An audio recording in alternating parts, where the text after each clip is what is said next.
लक्ष्मी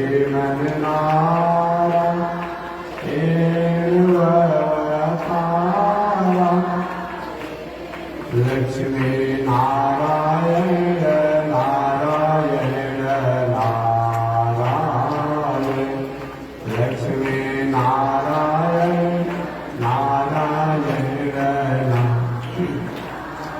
आग लगी आकाश में दर्शन लगे अंगार हो आग लगी आकाश में दर्शन लगे संत नहीं होते जग में तो जगमगता संसार संत नहीं होते जग में तो जगमगता श्रीमन नारायण नारायण नारायण श्रीमन नारायण नारायण नारायण लक्ष्मी नारायण नारायण नारायण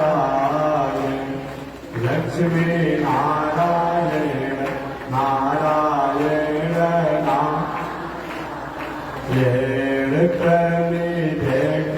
रघुनाथ जी हमारी ओरिया कली के रघुनाथ जी गीता की रघुनाथ जी हमारी ओरिया कलिता की रघुनाथ जी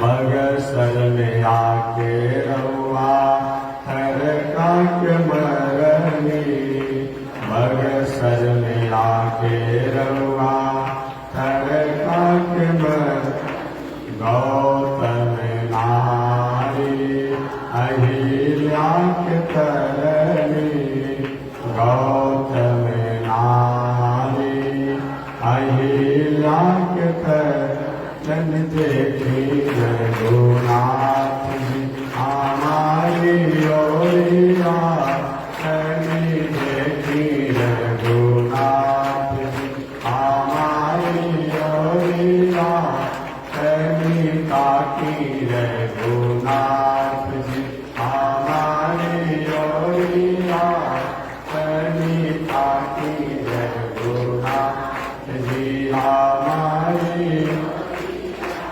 श्रीमन नारायण नारायण नारायण श्रीमन नारायण नारायण नारायण लक्ष्मी नारायण नारायण नारायण लक्ष्मी नारायण नारायण बोलिए श्री लक्ष्मी नारायण भगवान की अनंताचार्य कृपया वेदांत द्वय पारगम रामकृष्णाग्रसज भक्तम विश्वक्षेण मुनिं भजे कासायं यज्ञसूत्रं शुचिवपुषि तथा चौर्ध्वपुण्ड्रं च भाले यस्यास्ते दक्षहस्ते कलिकुमतिगिरीन्द्रवज्रं त्रिदण्डं संसाराग्नि प्रशान्त्यै मृत्यजलममलं दारुपात्रं पवित्रं श्रीविश्वक्सेन सूरे पदकमलयुग श्रेयसे संश्रयामि लक्ष्मीनाथ समारम्भा नाथयामुन मध्यमा अस्मदाचार्यपर्यन्ता वन्दे गुरो परम्परा नारायणाय विद्महे वासुदेवाय धीमहि तन्नो विष्णु प्रचोदयात्। महालक्ष्म्यै च विद्महे विष्णुपत्न्यै च धीमहि तन्नो लक्ष्मी प्रचोदयात् तन्नो लक्ष्मी प्रचोदयात्।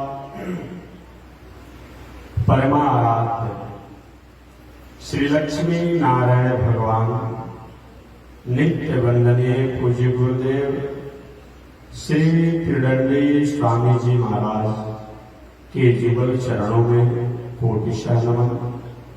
भगवत भागवत आचार्य कैंकड़ पारायण महानुभाव पावन भूमि पर पावन कथा को आप श्रवण करते आए। पावन कथा प्रसंग अंतर्गत नैमिषारण्य के पावन क्षेत्र में 88,000 संत महात्माओं का प्रतिनिधित्व करते हुए ऋषियों में विप्रों में श्रेष्ठ श्री शौनक जी उस हजारों वर्षों तक चलने वाले आयोजन का अगुवाई कर रहे हैं। व्यास पीठ पर व्यास जी के शिष्य उग्र सर्वासुर जी बैठे हुए हैं। श्री शौनक जी ने पूछा कि मानवों के कल्याण के लिए भगवान की प्राप्ति के लिए श्री वैष्णव को कल्याण के लिए क्या करना चाहिए। श्री सूत जी ने कहा श्री वैष्णवों को मानवों को भगवान के भक्तों को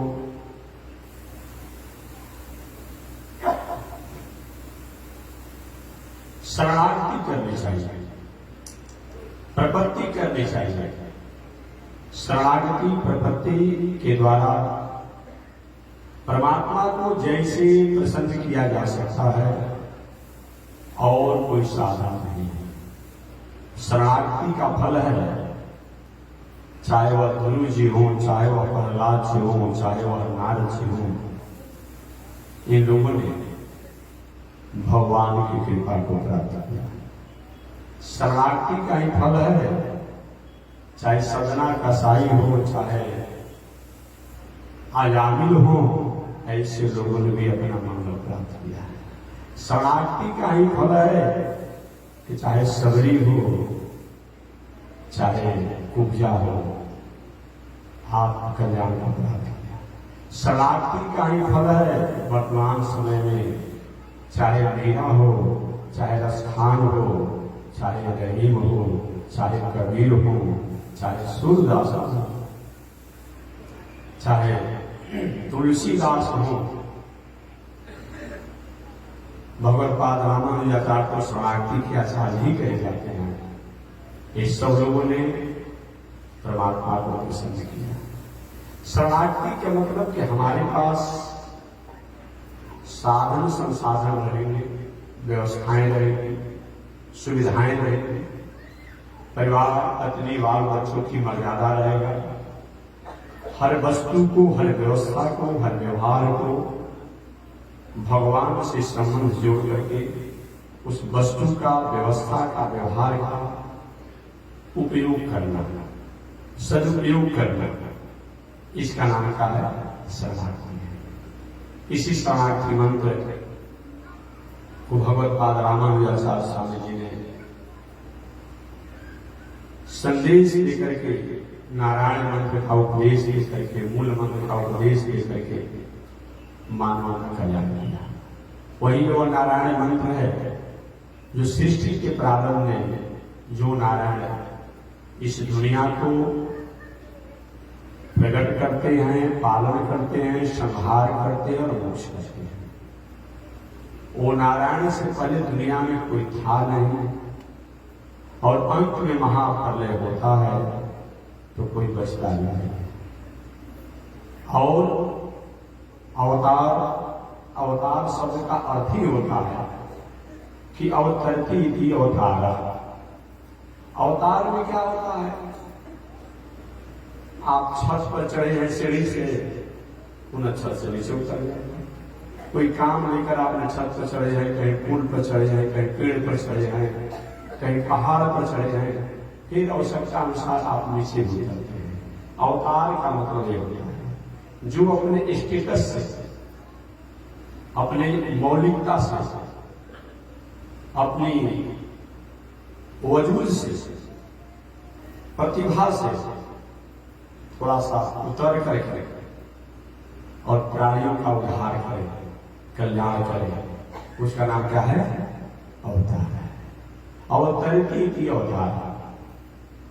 समय समय से रामावतार हुआ, कृष्णावतार हुआ, वामनावतार हुआ, नरसिंहावतार हुआ, वराहावतार हुआ, हयग्रीवावतार हुआ, कच्छप अवतार हुआ, मीना अवतार हुआ। ये सब अवतार है। अवतार में क्या होता है? वह काल, एक समय, काल मानव होता है, उसको करने के बाद वो अपने लोक में चले जाते हैं, अपने अंश में चले जाते हैं। एक ऐसा नियामक है, एक ऐसा नियंता है जो कि जो अवतार लेते हैं वह समूह नियामक नियंता, भले ही नाम उनका अलग हो जाता है, काम अलग हो जाता है, गुण अलग हो जाता है, धाम अलग हो जाता है, कर्तव्य अलग हो जाता है, लीलाएं अलग हो जाती है, लेकिन वह नियंता और नियामक जो है उस अवतार के में भी अपने अंश से प्रकट होता है। वो कौन है? ओम दिव्यो देव एको नारायण न ब्रह्मा नेसाण। एकमात्र दिव्य देव अगर कोई है उनका नाम है नारायण। ये नारायण जो है सृष्टि के प्रारंभ में भी रहते हैं, मध्य में भी रहते हैं, अंत में रहते हैं। और जो अवतार लेने वाले हैं वो समय समय से आते हैं और समय समय से अपने लोग को चले जाते हैं। नरसिंहावतार भगवान आए, हिरण्यकश्यप का उद्धार किया, प्रहलाद पर कृपा किए, चले गए। वराहावतार भगवान आए, हिरण्याक्ष का उद्धार किया, पृथ्वी को स्थापना किए, चले गए। जो भी अवतार, रामावतार मर्यादा की स्थापना किए, जब तक रहे लीला किए, 11,000 वर्षों तक। रामायण के अनुसार, भागवत के अनुसार तो 13,000 वर्ष रहेंगे, वाल्मीकि रामायण के अनुसार 11,000 वर्ष रहेंगे। तो भगवान श्री राम आए, 11,000 वर्षों तक रह करके जिसको उद्धार करना हुआ उद्धार की, जो लीला करना हुआ लीला कर सके। भगवान श्री कृष्ण आए, 125 वर्ष रहे। उन 125 वर्ष में 11 वर्ष ब्रज, गोकुल, वृंदावन में रहे, मात्र 11 वर्षों तक। 14 वर्ष तक भगवान श्री कृष्ण मथुरा में रहे। कितना हो गया? 11 वर्ष ब्रज, गोकुल, वृंदावन सब मिलाकर 11 वर्ष, और 14 वर्ष मथुरा में रहे भगवान श्री कृष्ण, और 100 वर्ष द्वारिकापुरी में रहे। कुल मिलाकर 125 वर्ष भगवान श्री कृष्ण इस संसार में रहे। तो अवतार जो होता है भगवान का, वो कार्य किए, वो चले गए, लेकिन वो नारायण हमेशा अपनी सत्ता में रहते हैं। उनका कभी भी आना जाना ही नहीं। कब और भगवान रामावतार चले गए, कृष्णावतार चले गए, तो नारायण भी नहीं। वो तीनों कालों में रहते हैं, वर्तमान, भूत, भविष्य, तीनों कालों में वह नारायण रहते हैं। नारायण का अर्थ क्या होता है? नारायण नित्यानाम अयनम इति नारायण पदम। नार कहा जाता है नित्य वस्तु को। नित्य माने जो दुनिया में आप देखते हैं, पृथ्वी, जल, वायु, आकाश, अग्नि इत्यादि, जिनकी सत्ता सब जगह है, जिन्होंने सब में अपना आलय और निवास बनाया है, जो कण कण में और क्षण क्षण में और पल पल में जिनकी सत्ता हो, उनको नारायण कहते हैं। ऐसे भगवान श्रीमन नारायण को प्रणाम करते हुए सूर्य कहते हैं, वासुदेव परा वेदा, वासुदेव परा वघा, वासुदेव परा योग, वासुदेव परा क्रिया। कहते हैं कि जिन लोगों ने उन वासुदेव को नहीं जाना। वासुदेव का मतलब क्या होता है? बस्ती ही वासुदेव, जो सब में बसते हैं, जो सब में निवास करते हैं, जो सब में सुख स्वरूप में रहते हैं, उनको वासुदेव कहते हैं। जो बस करके भी दिखाई नहीं पड़ते हैं, उनको भी वासुदेव कहते हैं।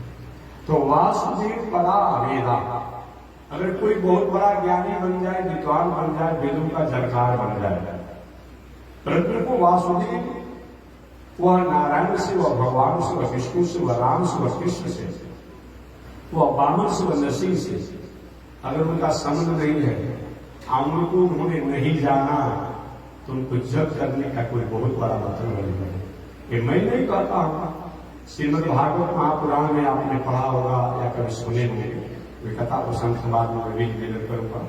श्रीमद् भागवत महापुराण में प्रसंग आया है कि भगवान श्री कृष्ण अपने मित्र मंडली के साथ, बाल गोपालों के साथ जंगल में गाय बछड़ों को चराने के लिए निकले थे।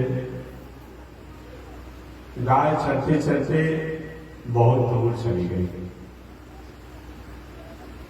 अब बाल गोपाल जो अपने घर से चित्रकारी में जलपान लेने तक नहीं आए थे, जो उनका लेकर आते थे, किसी कारण से भूल गए, वो नहीं लेकर आए थे, कोई लेकर नहीं आया।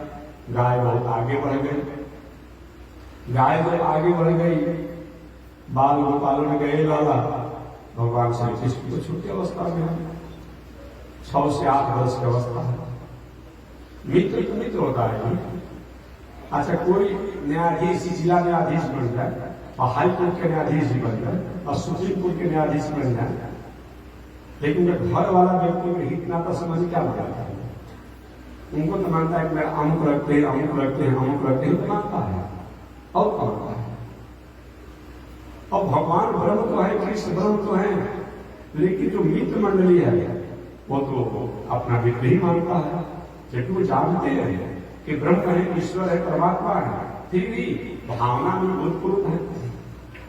उन बाल गोपालों ने कहा, बाबा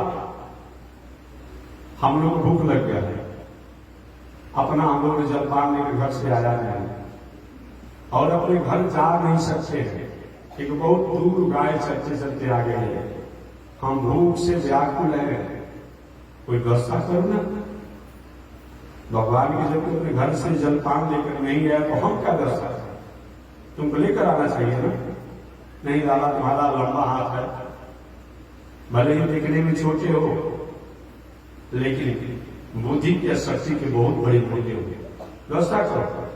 और हम क्या व्यवस्था करें? नहीं, कुछ व्यवस्था करना पड़ेगा, हम भूख नहीं बर्दाश्त कर पाएंगे। भगवान ने कहा ठीक है, बगल में ब्राह्मण देवता लोग जग कर रहे हैं, वहीं जा करके आप लोग उनकी पत्नियों से भोजन मांग लीजिए। अब ये लोग बाल गोपाल गए, हमें भगवान श्री कृष्ण का मेरा परिचय भी दे दीजिएगा और मेरे भैया बलराम जी का भी परिचय दे दीजिएगा। गए बाल गोपाल और जाकर कहने के, हे भूमि देवा, हे भूमि देवा, हे भूमि के देवता। ब्राह्मण का एक नाम भूदेव है, भूसुर है, भूसुर कहा जाता है। स्वर्ग के देवता तो देवता है, चाहे वह वायु हो, इंद्र हो, अग्नि हो, वायु देवता, अग्नि देवता, सूर्यो देवता, चंद्रमा देवता, ये सब देवता है। अच्छा, देवता किसे कहा जाता है? अगर व्याकरण से, ग्रामर से देवता शब्दों को परिभाषित किया जाए तो दिव्य क्रीड़ा धातु से बनता है।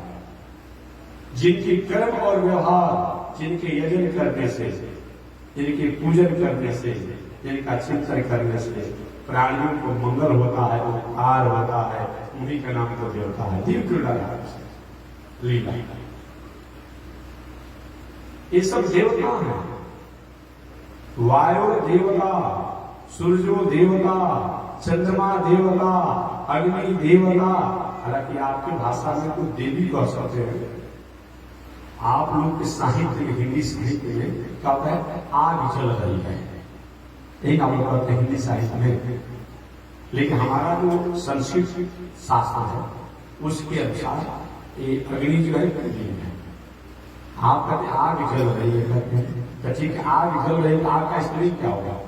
आप अपने अनुसार बताइए, हम तो जानते हैं, बता देंगे। पर आप अग्नि को, आपका जो भी हिंदी साहित्य है, अपनी पढ़ाई होती है उसमें आग को आप लोग स्त्रीलिंग मानते हैं। तो जब आग को आपने स्त्रीलिंग मान लिया अग्नि को, इसका पुल्लिंग क्या होगा ये बता दीजिए। हम जो कहते हैं अग्नि जो है पुल्लिंग है, अग्नि की पत्नी का नाम क्या है? भूल गए आप लोग? अरे अग्नि की पत्नी का नाम क्या है? स्वाहा स्वाहा स्वाहा। जो बाद में जग होगा ना, तो जग में जो ब्राह्मण विद्वान लोग स्वाहा स्वाहा जो करेंगे, ये अग्नि देवता की पत्नी है। इसीलिए जब करते समय मंत्र तो होना ही चाहिए, आहुति तो होना चाहिए, लेकिन स्वाहा नहीं उच्च स्वर में होना चाहिए। बहुत तो आहुति तो कर देता है लेकिन स्वाहा नहीं बोलता है, तो उसे क्या है? अग्नि देवता की पत्नी स्वाहा जी नाराज हो जाती है, हमको अपमान कर रहा है। इसलिए अग्नि देवता की पत्नी के नाम है स्वाहा। आप पितरों की पत्नी का नाम क्या है? स्वाधा स्वाधा स्वाधा। इसलिए जब पितरों का पूजन होता है तो जो विद्वान है आपने भी सिखाते हो स्वधा स्वधा स्वधा स्वधा स्वधा, एक पितरों की पत्नी का नाम है, इसे याद रखना चाहिए।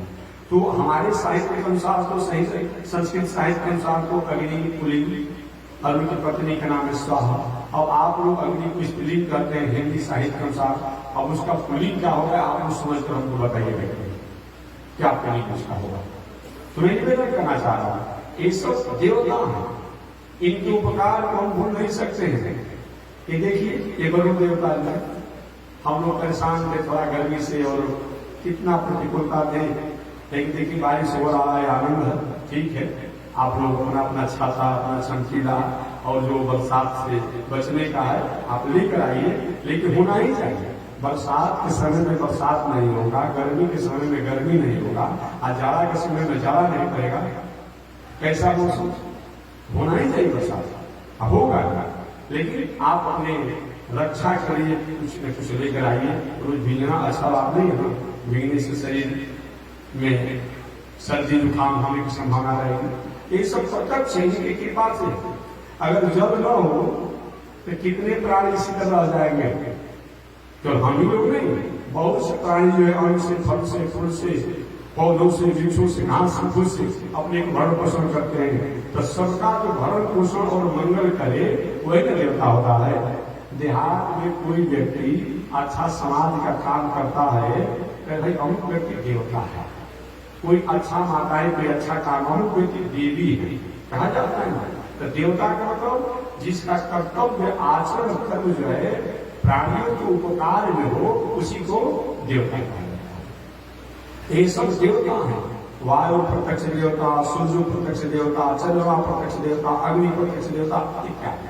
चलिए मैं अपने प्रसंग पर सवाल, तो वहां ब्राह्मण एक वो देवता था। अब ब्राह्मणों को भी देवता कहा गया है। आजकल तो सारा दुनिया का जितना अपने को समाज सेवी मान रहा है, पूरे दुनिया में अगर कहीं अपने को दो चार कहीं किसी को भोजन करा दिया, किसी को कपड़ा बांट दिया, किसी को कलम बांट दिया, किसी कुछ किया, तो सब लोग अगर गाली देना अगर तय कर दिया है तो ब्राह्मण को गाली देता है। एक व्यक्ति ने उसे पूछा था, महाराज ऐसा क्यों हो रहा है? स्वरूप ब्राह्मण को गाली क्यों देता है, विरोध करता है? हमने कहा देखिए संस्कृति पर जब कहीं अपने घात करेंगे तभी अपनी पहचान बनाएंगे, तभी पहचान बन पाएगा।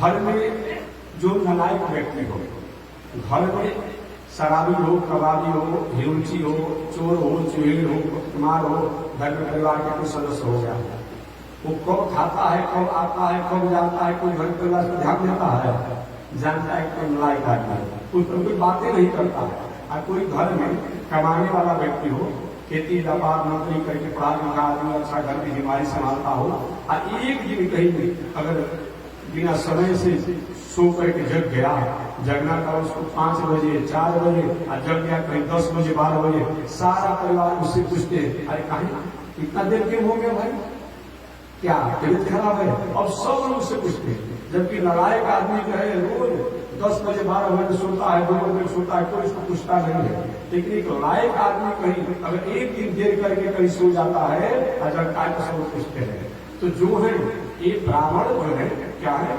इस हम और आप नहीं कहते हैं, शास्त्र कहता है कि भूसुर है, पृथ्वी की देवता को माना गया है। ब्राह्मण अपना आचरण न करता हो ये बात अलग है, ब्राह्मण अपना आचरण को छोड़ दे ये बात अलग है, लेकिन वो भूसुर कहा गया है क्योंकि ये क्या करते हैं, अपने वैदिक मंत्रों द्वारा जो देवता अपने अपने स्थानों पर हैं उनको वेद के मंत्रों द्वारा आहुत करके और समाज का पूरे राष्ट्र का मंगल करते हैं। इसलिए इसको भूसुर कहा गया है, भूदेव कहा गया है शास्त्रों में। नहीं मानना है, आज मैं कहता हूं कि अगर कोई स्थिति नहीं है तो विरोध किस बात का? हमेशा मैं कहता हूं, कोई कहते हैं हम पंडित जी के लिखे, हम पंडित को नहीं मानते, हम ब्राह्मण को नहीं मानते, आज अपने स्वयं पंडित बनना चाहता है। अरे भाई तो ब्राह्मण और पंडित कोई चीज ही नहीं है तो तुम बनना क्यों चाहते हो? किसी से कहा जाए, कोई झगड़ा भी विवाद होता है तो कोई बहुत बड़े हैं पंडित आप लोग, वो ब्राह्मण बन गए, अब दूसरे को बन नहीं देगा, हम ब्राह्मण को बन देगा। हम नहीं करते हैं। ये जो इस्लाम दर्शन है, सिख दर्शन है, ईसाई दर्शन है, बौद्ध दर्शन है, उसमें भी तो वेशभूषा बना के हमें पंडित है, हम पुजारी है, हम ब्राह्मण अपने बनता है, तो सभी लोग बनना चाहता है, अभी वो दूसरी कर रहा है। क्या ध्यान देता है? जब कोई सत्ता ही नहीं है, कोई स्थिति नहीं है, क्यों बनना चाहते तुम भाई? कोई चोर बनना चाहता है, चोरों आदमी अपने को पंडित बनना चाहता है, बेईमान आदमी को पंडित बनना चाहता है, क्यों ऐसा? जाके देखिए ना, रिपोर्ट मेरा में जाकर बैठ कर पंडित बनकर के पुजारी बनकर के पूजा करा रहा है। आप चले जाइए इस्लामों के यहाँ, वहां मौलवी मौलाना बनकर को भी पूजा पाठ करा रहा है। अब ईसाइयों के यहाँ चल जाइए, उसमें भी अपने को बनकर के पंडित पुजारी और पूजा करा रहा है। तो कर रहे हो वही काम तुम विरोध कर रहे हो। इसका मतलब कि तुम्हारे भीतर से बात जा नहीं रही है, बाहर से अपने को बड़ा बनने के लिए आप काम करते हैं। देखिए किसी का विरोध करके गाली देकर क्या बड़ा नहीं हो सकते हैं, क्या अपने कर्तव्य से, अपने कर्म से, अपने व्यवहार से आप बड़ा बनेंगे। गाली देने से आप नहीं बनेंगे। आपने सुना सबरी मैया का नाम आपने सुना, वो बेलनी थी, कोल मिल जो होते हैं वो सबरी सबल जाति की थी, लेकिन अपने व्यक्तित्व से इतना अपने को उठाया कि जिस समय सबरी मैया भगवान श्री राम को लेकर के जब जा रहे थे, घुमा रहे थे, जाते जाते पंपा सरोवर के तट पर गई सबरी मैया।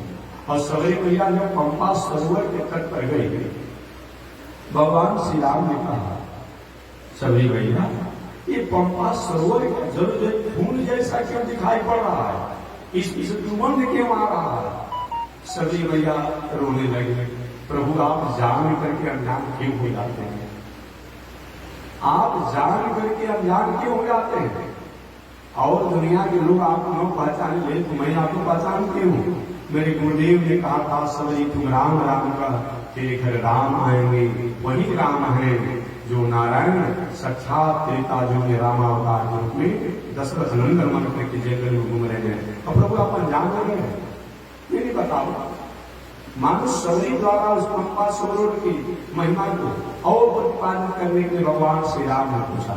सबरी मैया ने कहा कि मेरे गुरुदेव बता मेरे से पर कुछ संत महात्माओं ने ईर्ष्या और द्वेष की भावना से उन पर कलंक लगा दिया, ईर्ष्या करके। तो वही मेरे गुरुदेव मदन ऋषि ने कहा कि मेरे में किसी प्रकार का दोष नहीं, ऋषियों द्वारा किसी द्वेष और ईर्ष्या में आकर उन पर कलंक लगाया गया है। पंपा सरोवर का जल खून जैसा हो जाए और इसमें दुर्गंध आ जाए। तो मेरे गुरुदेव के वचनों के कारण इस पंपा सरोवर के जल खून जैसा हो गया है और दुर्गंध आ रहा है। भगवान श्री राम ने कहा कि इसको तुम पवित्र कर दो ना, तुम इसको पवित्र कर दो। सभी में एक नहीं प्रभु ऐसा बात कीजिए, आप इसको पवित्र कर दीजिए। मैंने सुना है आपने चरणों के स्पर्श करके गौतम ऋषि की पत्नी अहल्या का अपना उद्धार कर दिया, नारी से श्राद्ध करा दिया। तो क्या इस जल को आपके चरणों के स्पर्श होने से क्या पवित्र नहीं हो जाएगा, निर्मल नहीं हो जाएगा? भगवान श्री राम नहीं भैया मैं ये काम को नहीं कर सकता हूँ, तुमको ये काम को करना होगा। अरे प्रभु हम कैसे कर सकते? नहीं, मेरी इच्छा है कि आप ये अपने चरणों का स्पर्श करो। भगवान की आज्ञा प्राप्त करके और सबरी मैया ने जीव ही अपने चरणों को स्पर्श पंपा सरोवर में किया, वो सही में पंपा सरोवर निर्मल हो गया और दुर्गंध समाप्त हो गया। जैसे कहीं पिटिकरी रखा हुआ गंगा मगमैला जल हो, तो जब तक से फिटिकरी को स्पर्श नहीं कराएंगे तब तक सुंदर निर्मल थोड़े हो जाएगा। भले दूर रखा हुआ हो, अगल बगल में रखा हुआ, सबरी जी वही पंपा सरोवर के तट पर अतिथि आश्रम बना करके इस प्रकार से। तो मैं निवेदन करना चाह रहा था कि व्यक्तित्व का कितना बड़ा महत्व होता है। भगवान श्री राम जब जाने लगे तो ऋषि ने पूछा प्रभु सबसे इसको आपको इस रामावतार में सबसे अधिक प्रशंसा और सेवा कहाँ प्राप्त हुआ? भगवान श्री राम ने कहा सबरी क्या है, सबरी क्या है, खाने को क्या दिया, जगह में क्या मिलेगा? आज ये पंपा सरोवर बहुत अच्छे से वैसा फल नहीं है, क्या मिला? बैल दे दिया, बेर दे दिया, बेर खाने को, बैल खाए भगवान। बेर से मतलब नहीं है, मतलब क्या है? प्रेम भावना और श्रद्धा से मतलब है। तो व्यक्ति बड़ा होता है, लेकिन व्यक्तित्व उसका अगर होता है तो व्यक्ति बड़ा सोना में सुगंध हो जाता है। हमारे यहाँ व्यक्तित्व का महत्व है। हम किसी को गाली देकर, किसी को अपमान करके अगर हम बड़ा बनना चाहेंगे, ऐसा नहीं होगा। आप में आचरण होना चाहिए, आप में व्यक्तित्व होना चाहिए, आप में नैतिकता होनी चाहिए, आप में मौलिकता होनी चाहिए, तब आप बड़ा हो सकते हैं। तो ठीक है, ब्राह्मण कई मार्गों से कई खान पान में भटके हुए, तो क्या सबको हम गालियां देंगे? ऐसा नहीं होना चाहिए, ऐसा नहीं होना चाहिए। तो मैं निवेदन करना चाहता हूं, भूसुर कहा गया है, भूदेव कहा गया है। भगवान श्री कृष्ण द्वारा बताए गए बाल गोपाल लोग जा करके और कहेंगे हे भूमि देवा, हे पृथ्वी के देवता, भैया बलराम जी के भाई श्री कृष्ण जंगल में आए हुए हैं, गायों को हम लोग जीव के साथ चराने के लिए आए हुए हैं। हम अपना भोजन लेकर अपने घर से नहीं आए, बहुत दूर हम निकल गए हैं, हमें भूख लगी है और हम अपने से नहीं आए हैं। भगवान श्री कृष्ण बलराम के जो छोटे भाई हैं उन्होंने भेजा है, हमें भोजन दीजिए। अभी ब्राह्मण देवता इनको थोड़ा सा अपने देवता का ईगो हो जाता है ना,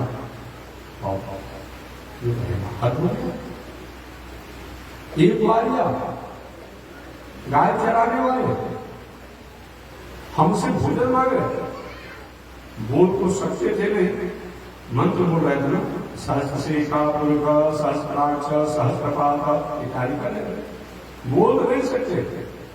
एक इशारा किया, जल्दी भाग जाओ, जल्दी भाग जाओ, कैसे तुम्हारी हिम्मत होगी हमारे यहाँ भोजन मांगने के लिए?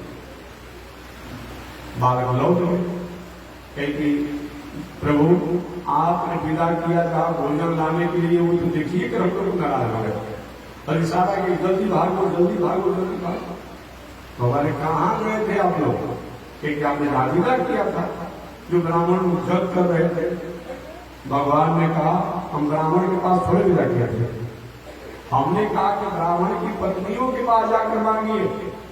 ये ब्राह्मण उचित टुकड़ा को होते हैं, नाराज मत होगा भाई, कोई काम करने वाला ब्राह्मण होगा, कोई नाराज मत होगा, प्रसंग जैसा जैसा आएगा वैसा ऐसा वो कहना पड़ेगा। हाँ, ये ब्राह्मण उचित टुकड़ा को होते हैं। अब समझिए कि ये लोग अपने पूजा में इतने निमग्न रहते हैं, कभी कभी धर्म तत्व को ब्रह्म तत्व को भी भूल जाते हैं। जिन जग में उन भगवान की पूजा होती है, यज्ञ होती है, अब वही भगवान सब मिला के अब गोपाल वालों को हटा दिया। और बात तो छोड़िए ना, अब नहीं सुना होगा, आपने सुना ना होगा, जरासंध ब्राह्मणों को बुला के कहा कि ब्राह्मण देवता, अगर कृष्ण या तो हमारे युद्ध में हमारे द्वारा मारा जाता या तो कृष्ण हमारे द्वारा युद्ध में भाग जाता तो तुम लोग को इतना हम दक्षिणा देंगे, इतना दक्षिणा देंगे तुम निहाल हो जाओगे, अब कहीं दक्षिणा की आवश्यकता नहीं पड़ेगी। इसलिए ऐसा पूजा करना है, ऐसा जप करना है कि या तो कृष्ण हमारे द्वारा पलायन हो जाए, हार जाए, या तो भाग जाए, या तो मारा जाए, तीन काम होना चाहिए। ब्राह्मण लोग पूजा किए और पूजा किए, भगवान विचार किए और कहा कि अगर कहीं हम युद्ध में हार गए, हम युद्ध में कहीं हार गए या बच गए तो सभी ब्राह्मण का गर्दन काटना। बात समझ में आ गया? अगर हम कहीं जीत गए, कृष्ण को मार दिए या तो भगा दिए, तब तो दान से इतना देंगे कि आप लोग निहाल हो जाएंगे, पीढ़ी के पीढ़ी के व्यवस्था हो जाएगी, इतना दक्षिणा देंगे। अगर कहीं युद्ध में हार गए और कहीं जिंदा बच गए हम, तो ब्राह्मणों को सबों को गर्दन काट देंगे, मार डालेंगे। और ब्राह्मण देवता भय से क्या किए कि अगर कहीं भी हार गया तो हमको मार डालेगा, बेचारा जब कर लेंगे कृष्ण को हराने के लिए, कृष्ण को भगाने के लिए। इसीलिए विचित्र खोपड़ा लगते हैं कि कभी कभी ऐसी परिस्थिति आती है कि कुछ भी कर देते हैं। अरे भाई मारण, मोहन, कुशासन, वशीकरण, इसमें क्या होता है? उल्टे क्या होता है इसमें? और क्या होता है इसमें? और इधर भगवान श्री कृष्ण विचार किए कि अगर मैं जरासंध पर विजय प्राप्त कर लेता हूं, जरासंध पर विजय प्राप्त हो जाता है तो क्या होगा? अब उस ब्राह्मणों को मार डाला तो मेरे कारण ब्राह्मणों की हत्या हो जाएगी, तो भगवान जान करके हार गए। क्या किए? जान करके हार गए ब्राह्मणों की रक्षा करने के लिए, क्योंकि भगवान कहते गो ब्राह्मण हिताय च, गाय ब्राह्मण के लिए ही संसार में आता हूं, वेद की रक्षा के लिए आता हूं। वही जरासंध से भगवान क्या किए? हार गए और वही भाग करके पर्वत पर गए और वहां से द्वारिका प्रवेश चले गए। एक कथा आप लोग जानते होंगे। इधर क्या पढ़ लीजिए, आपने अच्छा पूजा किया है, अच्छा पूजा किया है और बहुत दक्षिणा दिया जा सकता, बहुत दक्षिणा दिया। तो आप देखिए, और भगवान को हराने के लिए पूजा पाठ किया। चलिए काशी में और ब्राह्मण ने भगवान को मारण मंत्र का प्रयोग किया, केवल जजमान के कहने से, जजमान के कहने से। तो कभी कभी दक्षिणा के लोभ में ये लोग नहीं जानते हैं ब्राह्मण देवता लोग कि बहुत बड़ा पापी आदमी है, कुकर्मी आदमी है, बहुत बड़ा भ्रष्ट आदमी है, कितनों का अपराध किया है, मर्डर किया है, अमुक किया है, अमुक किया है, कि उसको संकल्प लेते ही नहीं लेते लोग, लेते हैं। देखिए अभी सावन का समय आता है, बहुत तो शिवरात में शंकर जी का पूजा करेगा, उनका अभिषेक कराएगा, बहुत तो महामृत्युंजय कराएगा, लेकिन क्या नहीं जानते हैं लोग? स्वाभाविक जानते ही होंगे, लेकिन फिर भी कि चलो भाई कराते हैं। तो कभी कभी जानने के बाद भी ये लोग उस आगे हो जाते हैं। भगवान ने कहने ब्राह्मणों के पास आप क्यों गए? उन ब्राह्मण पत्नियों के पास जाना चाहिए। ये ब्राह्मण पूजा पाठ भजन भाव करने वाले क्या देंगे? और पुनः दूसरी बात ये बाल गोपाल गए और जाकर के उन ब्राह्मणियों के पास गए, माता जी प्रणाम। भगवान श्री कृष्ण बलराम के छोटे भैया जंगल में आए हैं, गायों को चरा रहे हैं, हम लोग भी गायों को चराने आए हैं। बहुत दूर हम लोग निकल चुके हैं, भूख लगा हुआ है। भगवान ने कहा जाकर के ब्राह्मण पत्नियों से मांग लीजिए, और भगवान भी भोजन की याचना की। और ब्राह्मण पत्नियां जो है बहुत कम समय में सभी प्रकार के पकवान बनाए, खोआ, पूरी, खीर, रावणी, जो बनाना का व्यवस्था था सब कुछ बना करके थाल में सजा करके जिन ब्रह्म को, जिन परमात्मा को, जिन भगवान को प्राप्त करने के लिए जो भी लोग साधक लोग जीवन बीत जाता है, हड्डी सूख जाता है, जान सूख जाता है, मरने की बारी आ जाते हैं, तो कहीं हल्का उनका झांकी दर्शन होता है, एक झांकी समाप्त हो जाता है और वो भगवान हम लोग से भोजन मांगे हैं।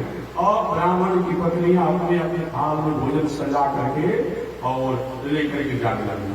अब जब शाला में बैठे थे ब्राह्मण देवता क्या हो गया, बिना हमसे पूछे अरे कहाँ जा रहे हैं? अब व्यक्तिशाला में बैठे सिंधम पे करके जा तो सकते नहीं। अब पूछ रहे कहाँ जा रहे हो, इशारा कर रहे हैं, तो करें कि आप जो कर रहे सो करिए, और मिला नहीं ठीक क्या करिए, क्या हो गया, इनको क्या हो गया, बिना पूछे सब जा रहे हैं। अब सभी ब्राह्मण पत्नियां गई जहाँ भगवान श्री कृष्ण थे, जहाँ बाल गोपाल, और वहीं पर सबको प्रसाद खवाई, और प्रसाद खवाने के बाद वहां से लौटने की बारी आई कि प्रभु जाएंगे, अगर हमारे पति नहीं घर में रहने देंगे तब क्या होगा।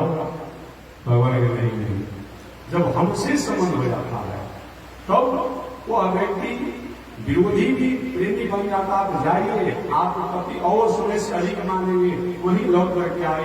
अब ब्राह्मण देवता यही अपना दिनचर्या पूरा कर दिए, तब कैसा मेरा दुर्भाग्य है, इस विद्या का क्या मतलब है, इस ज्ञान का क्या मतलब है, इस वेद स्वाध्याय का क्या मतलब है, इस यज्ञ का क्या मतलब है। जिन यज्ञ के द्वारा, जिन विद्या के द्वारा, जिन वेद के द्वारा उन ब्रह्म को प्राप्त किया जाता है, और वही पर इनका हम दर्शन नहीं कर पाए, उनकी अवज्ञा किए, उनकी भक्तों का अनादर किए, ऐसे क्या मतलब है, अपने में पश्चाताप करते हैं। वही बातों को यहाँ सूत जी महाराज करते हैं। वासुदेव परावेदा, जिस वेद को जानने से या जानने के बाद अगर वासुदेव में, भगवान नारायण में, राम में, कृष्ण में अगर हमारा प्रेम नहीं होता है तो वेद पढ़ने का कोई मतलब नहीं। जो भी नास्तिक है सब कुछ करता है लेकिन भगवान से उनका संबंध नहीं है, वो नास्तिकों का किया हुआ सभी साधन जो है व्यर्थ बताया गया है। चाहे वह चारवाक हो, सोशलिस्ट हो, कम्युनिस्ट हो, लेनिन हो, मार्क्सवाद हो, बौद्ध हो, जैन हो, ईसाई हो, इस्लाम हो, जो भी हो, अगर उनको ब्रह्म से संबंध नहीं है, ईश्वर से संबंध नहीं है, नियामक और नियंत्रण से संबंध नहीं है, जिसके द्वारा पूरी दुनिया फलती है, फूलती है, विकसित होती है, और अंत में जाकर के उनमें लय हो जाती है, अगर उनसे उनको संबंध नहीं है तो कोई दर्शन का मतलब नहीं है। इसीलिए चाहे कोई भी दर्शन हो, इस्लाम दर्शन में भी मोहम्मद साहब ने जन्नत की बात किया ना। जन्नत माने एक किस्म की भाषा में तो स्वर्ग होता है, लेकिन जन्नत माने हमारी भाषा में मोक्ष होता है, वो भी जन्नत को माना। इससे मालूम पड़ता है कि कोई न कोई एक लोक है, कोई न कोई एक लोक है, उस लोक का एक नियामक और नियंता है। भले उनको पुकारने का शब्द अलग है, पूजा करने की प्रणाली अलग है, वो उसको क्या कहते हैं, पुजारी करते हैं और भी अलग अलग नामों से जानते हैं। वो कहते हैं रोज जब आवाज लगाते हैं, प्रार्थना करते हैं, खुदा को बुलाते हैं, लेकिन खुदा अभी तक उनकी बातों को कभी नहीं सुन पाते हैं, लेकिन वो बुलाते हैं तो खुदा क्या है वो मानता है, वो भी कहीं न कहीं जहन्नम को एक तत्व को मानता है। हम उनको ब्रह्म कहते हैं, उनको ईश्वर कहते हैं, उनको परमात्मा कहते हैं, और उन्होंने खुदा कह ही दिया कि कहीं अलग नहीं कि हमारे भगवान का नाम लिया उन्होंने। आप कहेंगे कैसे, हम नहीं करते, वेद द्वारा मैं प्रमाण दूंगा।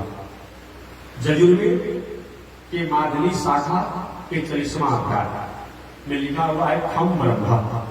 ख का ब्रह्म होता है, ख का ब्रह्म होता है। जब उन्होंने खुदा कह दिया तो ख माने ब्रह्म, उन ब्रह्म को सब अपने आप उन्होंने क्या किया, प्रार्थना किया, बुलाया, उनको ध्यान किया, चिंतन किया। वो अलग कहीं हमारे ब्रह्म से नहीं है। उनकी प्रणाली अलग हो सकती है, उनकी विचारधाराएं अलग हो सकती है, उनका दर्शन अलग हो सकता है, अपने पूजन की पद्धति अलग हो सकती है, लेकिन अलग नहीं हो सकते हैं, क्योंकि सृष्टि का नियामक नियंता सृष्टि के प्रारंभ का वही है। इसीलिए जो भी मानव, उस मानव को चाहिए कि अगर हम असत मार्ग पर हैं, अगम्य मार्ग पर हैं, अमर्यादित मार्ग पर हैं, उसको त्याग करके असतपथ पर हम चले। इसीलिए तो भगवान श्री कृष्ण ने कहा कि हे दुनिया में रहने वाले लोग, सर्वधर्मान परित्यज्य, अगर कहीं किसी कारण से तुम्हारे जीवन में खान पान, रहन सहन, उठन बैठन, बोलन चालन, संगत, पूजन पाठ, आराधना साधना, ध्यान चिंतन, जो कि कहीं मार्ग कहीं भटक गए हो, एक मनमाने ढंग से कहीं साधना कर रहे हो, आराधना कर रहे हो, तो सर्वधर्मान परित्यज्य। इसीलिए वहां धर्मान शब्द, धर्मान माने जो धर्म नहीं है लेकिन धर्म मान कर जो किया जा रहा है उनको त्यागो और मान्य कम शरण प्रजो। अब उसके बाद मेरे वीर, मेरे शास्त्र, मेरे स्मृति, मेरे पुराण में जो बात है उनके अनुसार तुम अपने जीवन को स्वीकार करो। अहम पासर पापे भ्यो, तो पहले के तुम्हारा जो पाप है उस पाप को मैं समाप्त कर दूंगा। पाप जो है उसको मैं समाप्त कर दूंगा, कोई गलती हो गया है तो। और अहम पासर पापे भ्यो मोक्ष श्रामी मां सुचो, और तुम्हारा मैं मंगल कर दूंगा।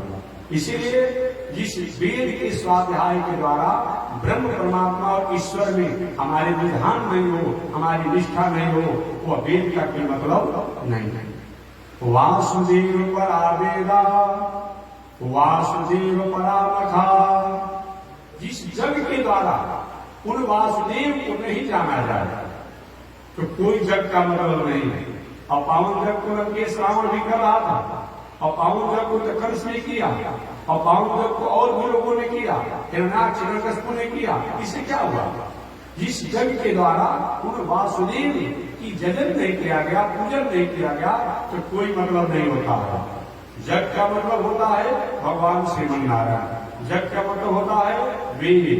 तो वासुदेव परावेदा वासुदेव परामखा, वो अवेद को जानने से क्या मतलब? जैसे कि आर्य समाजी, आर्य समाजी जो होता है ये भी वेद को मानता है। हालांकि नाराज मत होगा, कोई आर्य समाजी होगा तो नाराज मत होगा। आर्य समाजी जो है वो भी वेद को मानते हैं। वो वेद को मानता है, सत्यार्थ प्रकाश का मानता है, वो भी वेद को मानता है।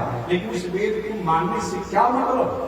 जिस वेद को मान करके तुम उन वासुदेव को चुनौती देते हो, उन नारायण को चुनौती देते हो, उन ब्रह्म की चुनौती देते हो, उन राम को चुनौती देते हैं, उन कृष्ण को चुनौती देते हैं, उन बावन को चुनौती देते हैं, उन नरसिंह भगवान को चुनौती देते हैं, ऐसे वेद को आपको मानने से क्या मतलब? वे कहते हैं कि हम वेद को तो मानते हैं, ईश्वर की सत्ता है, लेकिन उनकी प्रतिमा नहीं है, उनकी मूर्ति नहीं है। वेद मानना हुआ? वेद मानना हुआ? सैकड़ों सैकड़ों प्रमाण वेद में दिया गया कि मूर्ति है, मूर्ति है, मूर्ति की आराधना होनी चाहिए। सृष्टि के प्रारंभ में जब ब्रह्मा जी के पुत्र आदि स्वयंभू मनु को कोई संतान नहीं हो रहा था, तो उन्होंने मूर्ति की आराधना करके, स्वरूप की आराधना करके, आकार की आराधना करके, प्रतिमा की आराधना करके ही सृष्टि का विस्तार किया। सूर्य के बड़े पुत्र सत्यव्रत श्रावदेव वैवस्वत मनु, इनको भी कोई वंश नहीं हो रहा था, वंश विस्तार नहीं हो रहा था, तो रंगनाथ भगवान की आराधना करके उन्होंने आगे वंश का विस्तार किया। वही रंगनाथ भगवान जो सतयुग के सत्यव्रत श्रावदेव वैवस्वत मनु के आराध है, वही पूजा होते आ रहा था। और त्रेता युग में दशरथ जी महाराज भगवान श्री राम जी की, और बाद में विभीषण जी के मांगने पर वही रंगनाथ भगवान को लेकर विदा था, जो आप सुन चुके हैं, जो कावेरी के तट पर वही रंगनाथ भगवान उपस्थित हो गए और लंकापुरी को देखते हुए, तो वह भी आराधना करते। तो जिस आप वेद को मान रहे हैं, अब वेद में जो मूर्ति की बात आती है, वहां कहते कि वेद में मूर्ति पूजा नहीं, मूर्ति को नहीं मानते। वेद मानना हुआ? नहीं मानना। इसीलिए वासुदेव परावेदा, जिस वेद के द्वारा उन वासुदेव को, नारायण को अगर नहीं जाना जाए तो वेद जानने का कोई मतलब नहीं है। वासुदेव परामखा, जिस जग के द्वारा उन वासुदेव का यजन नहीं किया जाए, क्योंकि यज्ञ शब्द का अर्थ ही होता है विष्णु। व्याकरण से जग शब्दों को परिभाषित किया जाए तो जग्यो वही विष्णु, जग्यो वही विष्णु। जग का मतलब विष्णु होता है, विष्णु वही नारायण, विष्णु वही राम, विष्णु वही कृष्ण, विष्णु वही वामन, विष्णु वही नरसिंह, विष्णु वही हरि। माने विष्णु व्याप धातु से बनता है, जिनकी सत्ता, जिनकी शक्ति, जिनका पूरे दुनिया में व्याप्त और व्यापक होकर के प्राणियों को अलग अलग युगों में, अलग अलग कालों में, अलग अलग क्षणों में, अलग अलग स्थानों पर, अलग अलग रूपों में अलग अलग लोगों को आधार बना करके, अलग माध्यम बना करके जो प्राणियों का उपकार किया जाता है उन्हीं को विष्णु कहते हैं।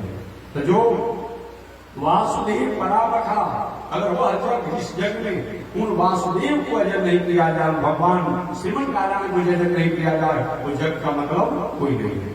वासुदेव परायोगा, जिस योग के द्वारा बहुत से योग साधना लोग करते हैं, जिस योग में, जिस ध्यान में, जिस चिंतन में आजकल नया नया योग चला है, ब्रह्म कुमारी का गौर कुमारी का कहाँ एक ध्यान उड़ा देता है लोग। आज कौन सी ध्यान कराता है?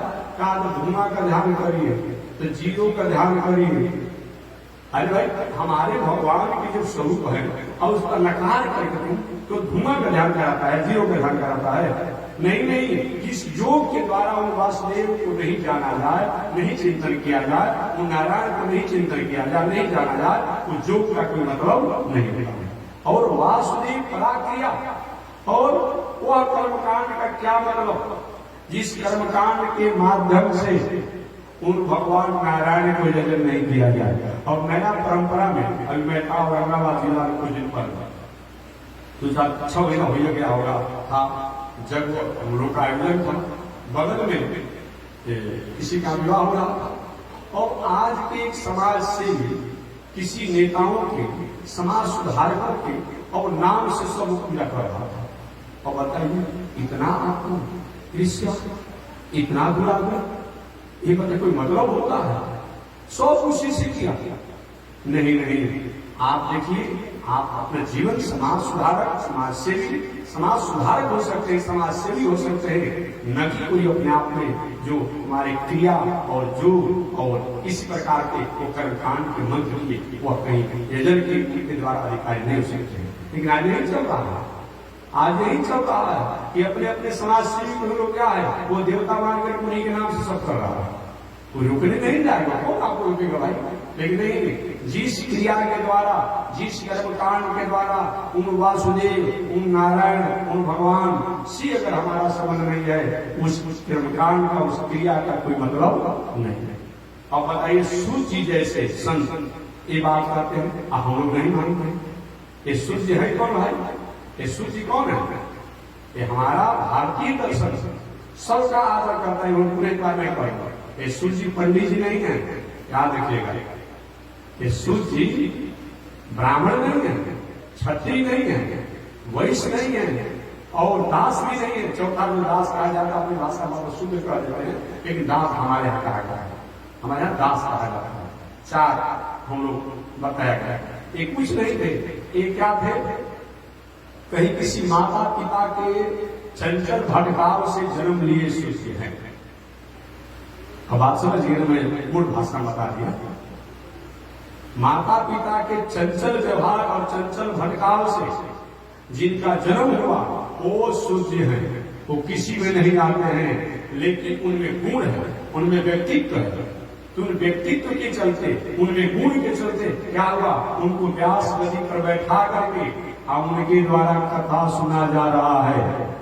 आप पंडित जी जो है सोने से बैठ करके सुन रहे हैं, और 88 ऋषि महात्मा सुन रहे हैं। कहाँ पर उस बात की बात है भाई?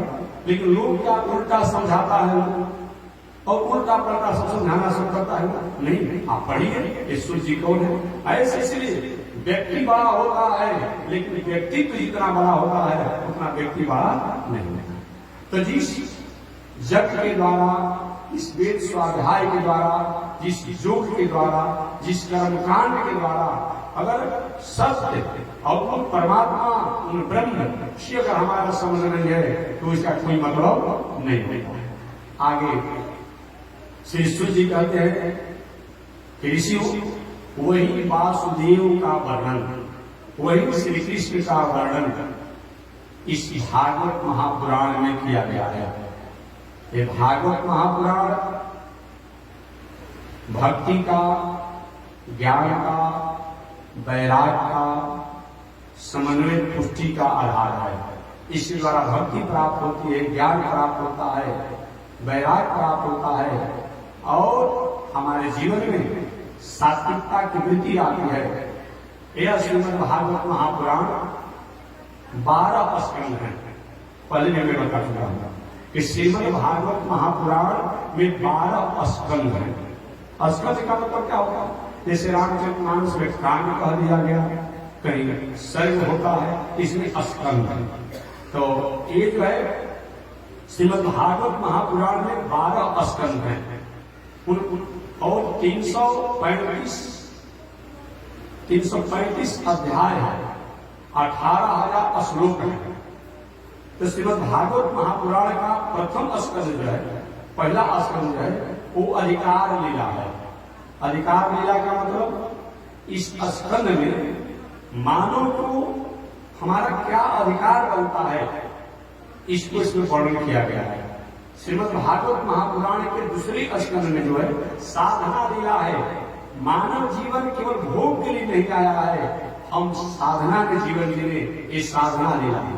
श्रीमद् भागवत महापुराण का तीसरा स्कंद जो है ये सर्ग लीला है, ये सृष्टि के बारे में बताता है। और श्रीमद् भागवत महापुराण का एक चौथा जो है ये विसर्ग लीला है, ये भी देवलोक इत्यादि का निर्णय करता है, प्रकृति का निर्णय करता है। श्रीमद् भागवत महापुराण का पंचम स्कंद जो है स्थान लीला है। वह ब्रह्म, वह परमात्मा जो है उनका स्थान कहाँ है, वो कहाँ रहते हैं और कैसे कैसे रहते हैं इत्यादि से वर्णन। और छठवां स्कंद जो है ये पोषण लीला है। वह ब्रह्म जो है ये दुनिया में किस प्रकार से प्राणियों का पोषण करते हैं अपने सूक्ष्म रूप में। आगे सप्तम जो है स्कंद एक भक्ति लीला है। इस सप्तम स्कंद में हम भक्ति के द्वारा परमात्मा को कैसे प्रसन्न कर सकते हैं। उसके बाद अष्टम स्कंद जो है ये मनवंतर लीला है। माने मनु और मनु, एक मनु से दूसरे मनु के अंतराल में क्या क्या चरित्र हुआ, कौन कौन मनु हुए, क्या क्या किए, ये मनवंतर की लीला है। और नौवें स्कंद में ईशान कथा लीला है। ईशान कथा माने ईश अनु कथा, ईश माने परमात्मा, उन परमात्मा की शरणागति करने का, परमात्मा की प्रपत्ति करने की कथा है, कैसे संचार किया जाए। और दसम स्कंद जो है निरोध लीला है। निरोध लीला का मतलब कि धीरे धीरे संसार से हम अपने को वैराग बढ़ाए। ये निरोध की लीला है कि हम यही की नहीं है, एक ऐसा जगह है रहना नहीं, देश वीराना है। यह संसार कागज की पुड़िया, पानी पड़े कर जाना है, रहना नहीं देश वीराना है। यह संसार कांटों की झाड़ी, उलझ उलझ मर जाना है, रहना नहीं देश वीराना है। अर्थात इस संसार में रहे और धीरे धीरे अपने विज्ञान वैराग को हम बढ़ाएं कि यही मेरा घर नहीं है, इसके अलावा भी मेरा घर है जहां हमें जाना चाहिए। और 11वां स्कंद जो है ये मुक्ति लीला है। जब ये हमें प्राप्त हो जाएगा कि यही मेरा घर नहीं है, इसके अलावा भी कहीं दूसरा कोई मुकाम है, तो ये जान करके हम मुक्ति के अधिकारी होते हैं। और 12वां स्कंद जो है अभय लीला है। जब मुक्ति हो जाएगी तो अभय तो अगर क्या हो जाएगा, जो हमेशा आने जाने की हमारा जो तारतम्य है वो हमेशा के लिए समाप्त हो जाएगा। इस प्रकार श्रीमद् भागवत महापुराण के 12 स्कंद के द्वारा सूर्य जी ने अलग अलग स्कंदों की अलग अलग कारण बताया। आगे कहा कि हे ऋषि, यह श्रीमद् भागवत महापुराण इस दुनिया में पहले वह देवलोक में था, पहले वह भगवान के श्रीमन नारायण के रूप में था, और बाद में चल करके इसको लक्ष्मी जी को भगवान ने सुनाया। पुनः लक्ष्मी जी की आज्ञा पर ब्रह्मा जी को सुनाया गया। ब्रह्मा जी ने पुनः अपने बड़े बेटा सनक सनंदन सनातन संत कुमार को सुनाया। कभी नारद को भी सुनाया ब्रह्मा जी ने। सनक सनंदन सनातन संत कुमार ने अनुष्ठान के रूप में नारद जी को सुनाया। इस प्रकार ये कथा की परंपरा चली आ रही है। भगवान जब इस संसार में सत्य रूप में रहते हैं, सतोमय रूप में रहते हैं, ये दुनिया पूरा जल ही जल एकमात्र भगवान ही होते हैं। जब भगवान रजोमय कोई में होना चाहते हैं तो सृष्टि का विस्तार करते हैं। और वही भगवान जब तमोमय गुण में होना चाहते हैं तो सृष्टि का संहार कर देते हैं। वह भगवान श्रीमन नारायण सारे दुनिया का अक्षय कोष है। जो भी दुनिया में है उसका अक्षय कोष भगवान श्रीमन नारायण है। इन्हीं से सारा संसार, सारा दुनिया, सारा प्राणी, सारा समष्टि, सारा परार्थ होता है। और इन्हीं अंशांशी भाव से ब्रह्मा, मरीचि, कश्यप, देवतागण, मनुष्य इत्यादि दुनिया प्रकट होती है। वही भगवान के द्वारा इस धराधाम पर समय समय से भक्त लोग आते हैं और आकर के और भक्ति का प्रचार करते हैं। वही भगवान के कारण इस दुनिया में कभी कभी अपूर्व और अभूतपूर्व भगवान अवतार लेकर के और अनेक लीलाएं करते हैं। अवतार की बातों को सुनकर के सौरभ ऋषि के मन में कौतूहल हुआ, महाराज भगवान फिर अवतार है क्या? भगवान अवतार नहीं लेते काम नहीं चलेगा? आखिर भगवान अवतार लेते ही क्यों? जो भगवान तो भगवान है, पूरे दुनिया में उनकी व्यापक है, पूरे दुनिया कण में जब है तो उनको अवतार लेने की क्या आवश्यकता है? कभी कभी नास्तिक लोग या कुछ बहुत अपने को पढ़े लिखे लोग ऐसा प्रश्न करते हैं कि जब भगवान है तो भगवान को अवतार लेने की क्या आवश्यकता था? विश्व व्याप्त और व्यापक है। एक व्यवहारिक उदाहरण में ले लिया, व्यवहारिक उदाहरण, जल की सतह सब जगह है, जल की सतह सब जगह है। किसी को बोरिंग द्वारा सिंचाई करना है, किसी को नल कल वाला पानी पीना है, स्नान करना है, तो पृथ्वी में जल की सतह है। इस जल की सतह से क्या खेती आपकी हो जाएगी? प्यास आपको बुझ जाएगी? तो क्या आपने बोरिंग कर दिया तो जल की सतह समाप्त हो जाती है? कभी कभी ये भी लोग कहता है नास्तिक लोग कि भगवान जब अवतार लेकर के राम के रूप में, कृष्ण के रूप में, बावन के रूप में, नरसिंह के रूप में जब आ जाते होंगे तब तो वहां जो वैकुंठ में जो भगवान है उनकी सत्ता अभाव हो जाता होगा। जब यहाँ आ गए तो वहां नहीं रहे। कभी कभी ऐसे पढ़े लिखों के मन में भी बात आ जाती है कि जो वहां पर भगवान है, अगर यहाँ राम रूप में आ गए, कृष्ण रूप में आ गए, बावन रूप में आ गए, नरसिंह रूप में आ गए या और अवतार में आ गए तो वहां तो सत्ता क्लियर हो जाती होगी, वहां सत्ता का अभाव हो जाता होगा। नहीं नहीं भाई जी, ऐसा बात नहीं होगी। लाखों करोड़ों लोग अग्नि को अपने अपने घर में, अपने अपने फैक्ट्री कंपनी में उपयोग लेते हैं तो क्या अग्नि की सत्ता समाप्त हो जाती है? नहीं होती है। लाखों करोड़ों लोग जल को अपने अपने प्रयोग में लेते हैं तो क्या जल की सत्ता समाप्त हो जाती है?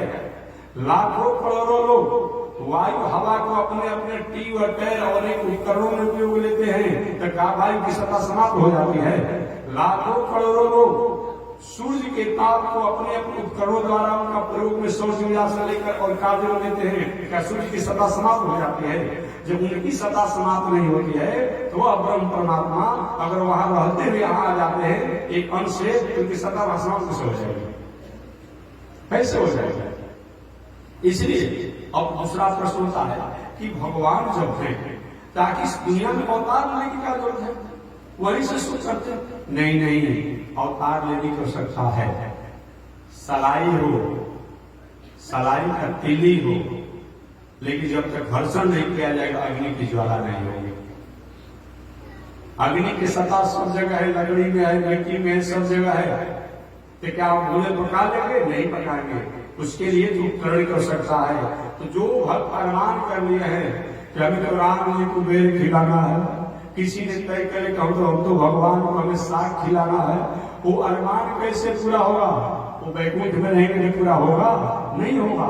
इसीलिए परमात्मा को उन भक्तों की मंगल कामना करने के लिए अवतार लेना भक्त। आगे सोने ऋषि ने पूछा, महाराज से बता दीजिए तो भगवान कितने, भगवान कितने और उनके अवतार कितने, और अवतार में भगवान ने क्या किया, और वो कौन कौन अवतार है, इसके बारे में आप बताइए। इसकी कथा विस्तार से तो कल मैं बताऊंगा, लेकिन केवल मैं थोड़ी सी याद दिला देता हूं। भगवान के अनंत अवतार है, याद रखना। एक बार एक दार्शनिक ने पूछा था कि वैदिक परंपरा के, सनातन परंपरा के हम लोग जो है कहते हैं क्या बहुत से देवी देवता है, कहीं कोई देवी देवता से काम नहीं चलेगा। लोग पूछता है ना कि बहुत से देवी देवता है। अरे समान रूप में तो 33 करोड़ 33 लाख 33,333 देवता है। कितने देवता हैं? 33 करोड़ 33 लाख 33,333 देवता हैं। बीच में देवताओं की जनसंख्या बंद हो गई। अब आगे वंश नहीं बढ़ रहा, बाद में जो होगा सो होगा, वो आप जानते होंगे। दो नारियां ने, पतिव्रता नारियों ने श्राप दे दिया है देवताओं को। कब आप लोग का वंश उतने को रुका रहेगा, अमृत पिए हैं, दीर्घायु बने रहेंगे, लेकिन अभी आपकी जनसंख्या उतने को रुकी रहेगी। कौन कौन नारियों ने श्राप दिया है? एक तो दधीची बाबा के पति ने, दधीची बाबा के पति ने श्राप दे दिया।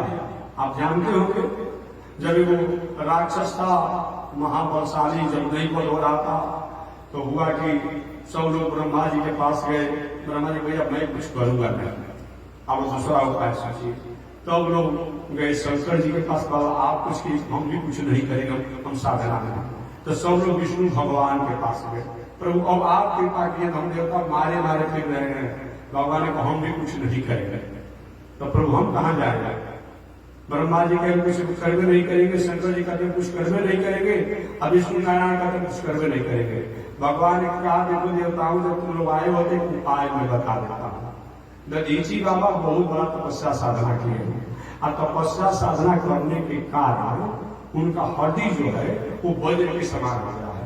उस हड्डी को लेकर के जो भी हथियार बनाया जाएगा और उस हथियार से संग्राम किया जाएगा तो क्या होगा? वो विजय होगा, और जिसके साथ प्रहार किया जाएगा वो प्रणाम हो जाएगा। अरे महाराज तो हड्डी कैसे उनका लिया जाएगा? कि बस उपाय तो मैं बता दिया, अब आप लोग समझ लो। अब क्या करें? देवता लोग गए दधीची बाबा के यहाँ। दधीची बाबा तपस्या से प्रणाम लिए थे। कोई व्यक्ति सीमा से अधिक अगर नम्र हो जाए अकारण, तो समझिए कुछ न कुछ लाभ और लोभ का कुछ फायदा के लिए आया है, सजग हो जाएगा, सचेत हो जाइएगा। और देवता लोग बकुलवा भक्ति की दंडवत की दधीची बाबा को, हैरान हो गए दधीची कि देवता लोग कैसे किसी को समझते नहीं है, और इतना नम्रता कहां से किसी के देवता लोग। एक तो थोड़ा कोई पूजा पाठ करता था, किसी को पूजा पाठ को बाधा पहुंचाने लगते हैं कि हमारा पद पर हो जाएगा। बड़ा नेता क्या सोचता है कि हमारा झोरा धोते रहिए, हमारा जूता का पालिश करते रहिए, हमारा किचन और सब्जी लाते रहिए, व्यवस्था करते रहिए। और जो भी उसे कैटेगरी में होना चाहते हैं क्या करता है? पैर खींच लेता है, पैर खींच लेता है ना। वही हाल देवताओं की है। देवता कभी नहीं चाहते हैं कि हमारे जैसा ये भी हो जाए, इसीलिए देवता कोई पूजा पाठ या दान तीर्थ करता है ना तो उसमें बाधा पहुंचाता है। ये कैसे आना होगा?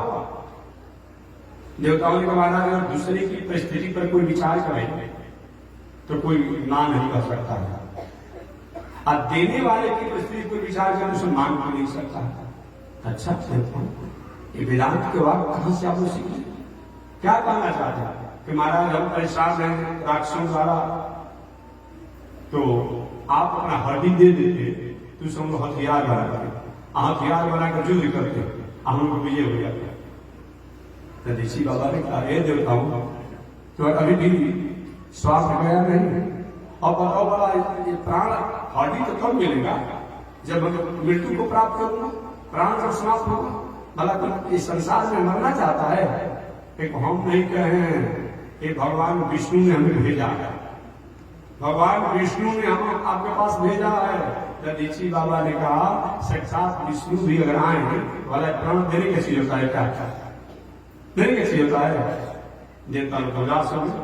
बाद में दधीची बाबा ने कहा देवताओं देखो तुम्हारा परीक्षा ले रहा है, अब हमके शरीर से कोई मतलब नहीं है। जितना पूजा पाठ तपस्या साधना करना था उतना हमने कर लिया, लेकिन तुम्हारी परीक्षा में ले रहा था। क्या चाहते हो?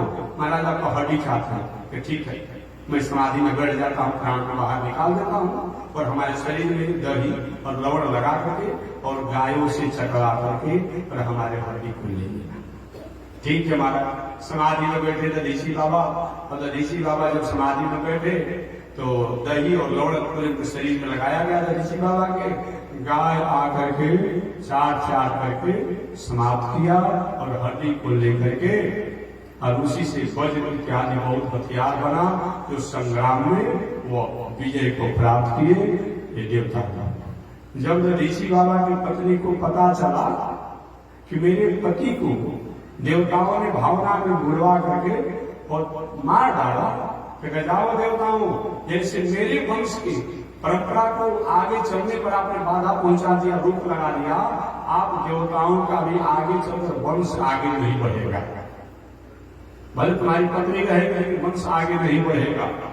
और गाय को भी श्राप दिए कि जो तुमने मेरे पति को चाट चाट करके शरीर को साफ किया है, तो कलयुग आएगा तब विधर्मी लोग कितना भी कानून बनेगा, कितना भी कुछ व्यवस्था होगा, लेकिन तुमको भी काट काट कर लोग खा जाएंगे। अजीब हो रहा है, बहुत कुछ प्रयास हम कर रहे हैं, अब फिर भी गायों की रक्षा कहाँ हो पा रही है। कहीं न कहीं गाय द्वारा अपने किए हुए कर्मों का फल भोगना पड़ रहा है। ऋषि बाबा के पति ने श्राप दिया कि कितना भी प्रयास किया जाएगा, लेकिन धर्मी लोग देश में विदेश में, कहीं आप विदेश में रोक भी लगा देंगे, विदेश में थोड़ा रोक लगा देंगे। ये लोग क्या करेंगे कि तुमको भी काट कर खाएंगे, तुम्हारा दूध भी पिएगा, तुमको काट कर खाएंगे। वही आज हम लोग देखने को मिल रहा है, जिस गाय का दूध पिया जा रहा है, जैसे गोबर मूत्र इत्यादि को काम में लेते हैं, और वही गायों को काट करके उनको मार दिया जा रहा है। कितना बड़ा अपराध है। कहीं कहीं गायों द्वारा जो गलती किया गया उसको ऐसा। और दूसरा, इस शंकर जी की पत्नी पार्वती ने भी साफ दे दिया है।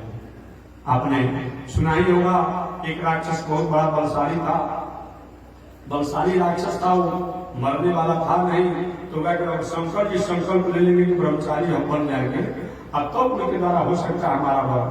और शंकर जी देवताओं की प्रार्थना पर शंकर ने ठीक है विवाह तक कर लिया है पार्वती के साथ, जो भी वंश परंपरा जो भी होना है हो ही जाएगा, लेकिन अब मैं ब्रह्मचर्य से रहूंगा।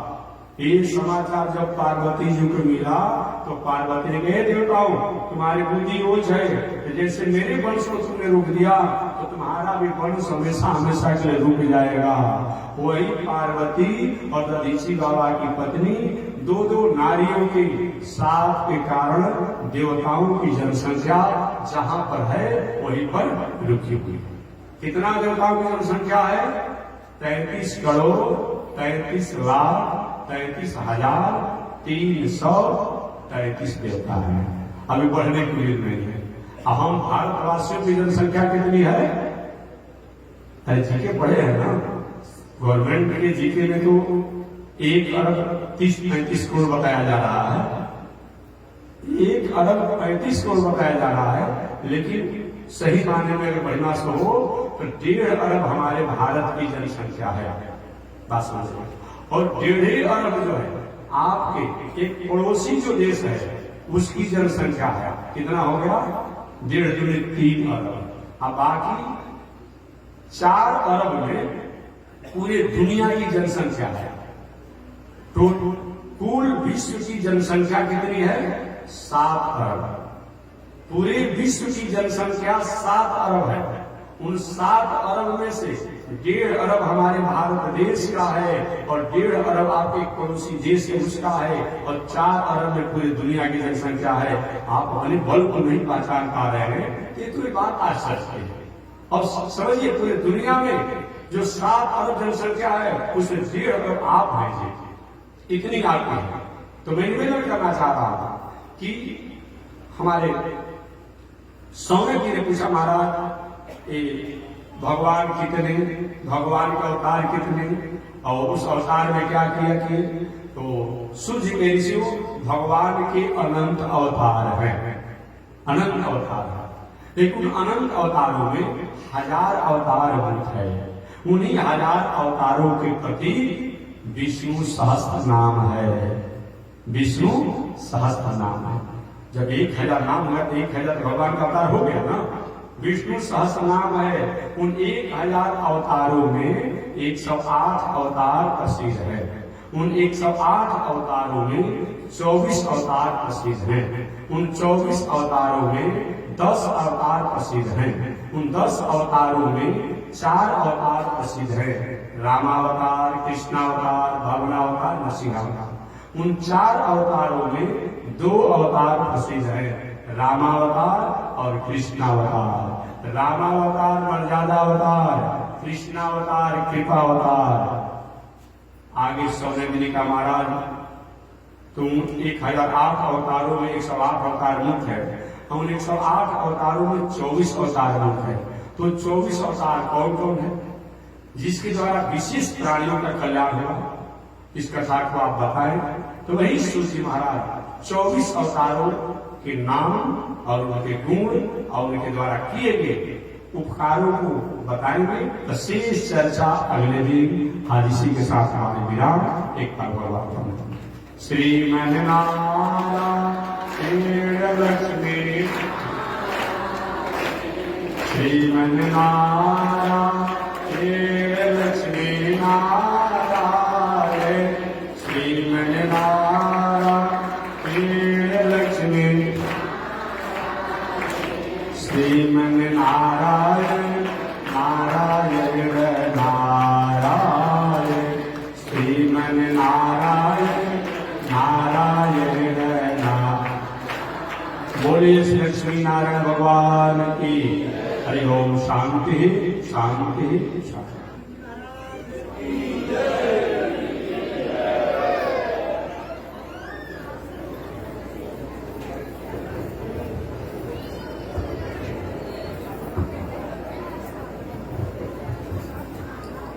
ओम चंद्रमा मनसो जातः चक्षुः अजायत श्रोत्रायुष प्राण समुखा जगिरजायत श्रीशते लक्ष्मी विषवद्या वहोरात्रे पार्श्वे नक्षत्राणि रूपमस्मिनो व्यातम् विषय निगाढ़ा वो मयि भाण सर्वलोकम मयि भाण।